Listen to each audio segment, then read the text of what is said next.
Melangkah jauh ke sekitar 2600 tahun yang lalu, ke sebuah kota yang megah tetapi penuh intrik dan ketakutan, Babilonia. Sebuah peradaban yang berdiri di atas kekuatan, kebijaksanaan, dan misteri yang masih menyelimuti hingga hari ini.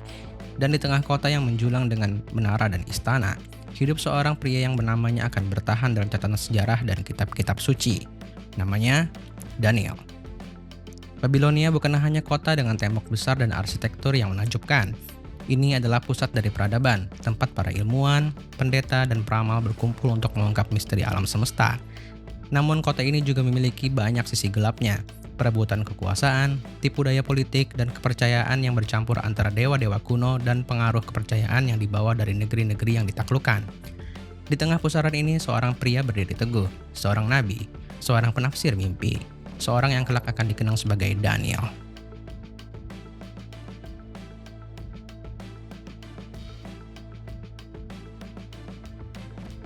Banyak yang mengenalnya sebagai sosok misterius dalam sejarah.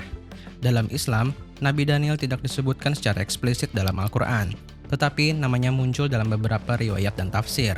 Ia dikenal sebagai seorang nabi yang memiliki kemampuan luar biasa, menafsirkan mimpi dan menyingkap nubuatan masa depan.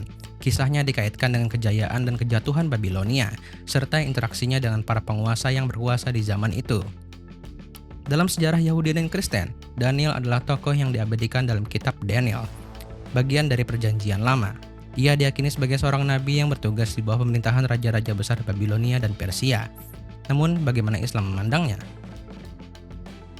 Dalam beberapa riwayat Islam dikatakan bahwa Daniel adalah seorang nabi yang hidup di masa Babilonia. Sebuah hadis menyebutkan bahwa ketika pasukan muslim menaklukkan kota Tustar di Persia, mereka menemukan jasad seorang lelaki yang masih utuh dalam peti kayu. Jasad itu diduga sebagai jasad Nabi Daniel, yang kemudian dikuburkan dengan cara Islam agar tidak dijadikan sebagai objek pemujaan. Namun sebanyak apa yang kita ketahui tentangnya, dan benarkah ia benar-benar ada?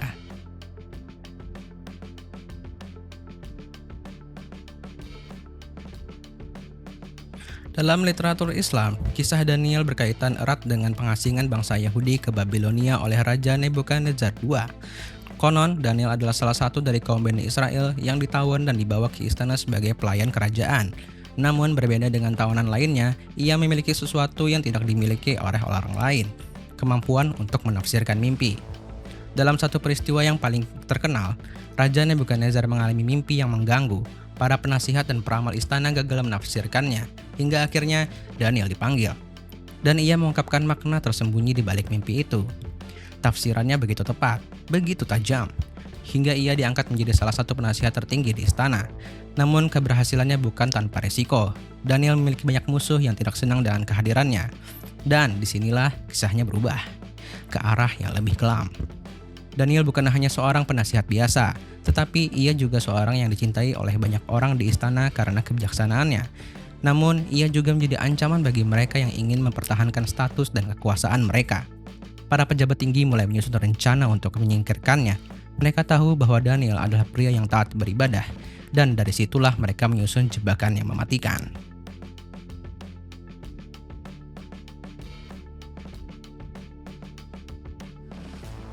Dalam suatu masa muncul raja baru yang dipengaruhi oleh para penasihat istana yang iri terhadap Daniel.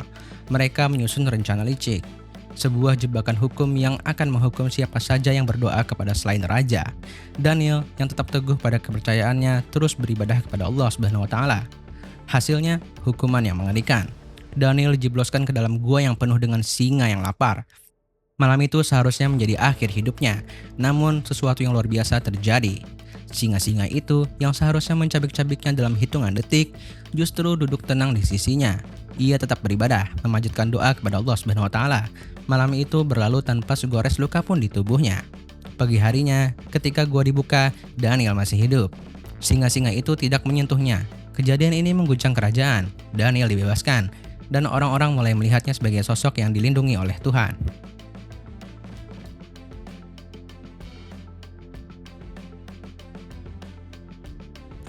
Jejak Nabi Daniel tidak berhenti di Babilonia.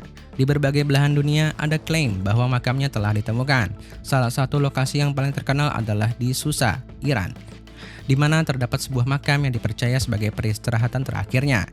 Namun, ada juga klaim bahwa makamnya berada di Samarkand, Uzbekistan, serta beberapa tempat lainnya. Masing-masing lokasi memiliki sejarah dan cerita tersendiri. Namun, pertanyaannya tetap sama, di manakah sebenarnya jasad Nabi Daniel berada? Beberapa arkeolog percaya bahwa makam yang ditemukan di Susa memang asli karena cocok dengan catatan sejarah dari masa Persia. Namun teori lain menyebutkan bahwa makam yang berada di Samarkand lebih meyakinkan karena memiliki inskripsi yang menunjuk pada seorang nabi besar dari Babilonia.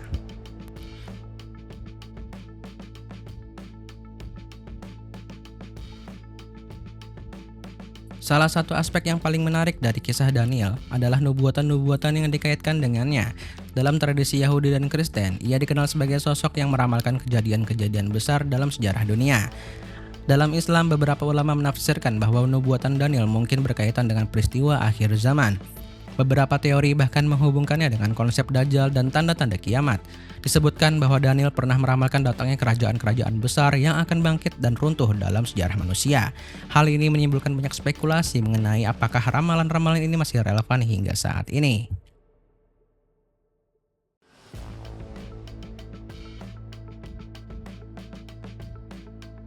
Kisah Nabi Daniel adalah kisah tentang kebijaksanaan, keteguhan iman, dan perlawanan terhadap kekuasaan yang menindas. Meski namanya tidak disebutkan dalam Al-Quran, jejaknya tetap hidup dan dalam berbagai literatur Islam dan sejarah peradaban dunia. Dan kini pertanyaannya kembali kepada kita, apakah kisahnya hanya legenda yang diceritakan turun-temurun, ataukah ada kebenaran tersembunyi di baliknya yang masih menunggu untuk terungkap?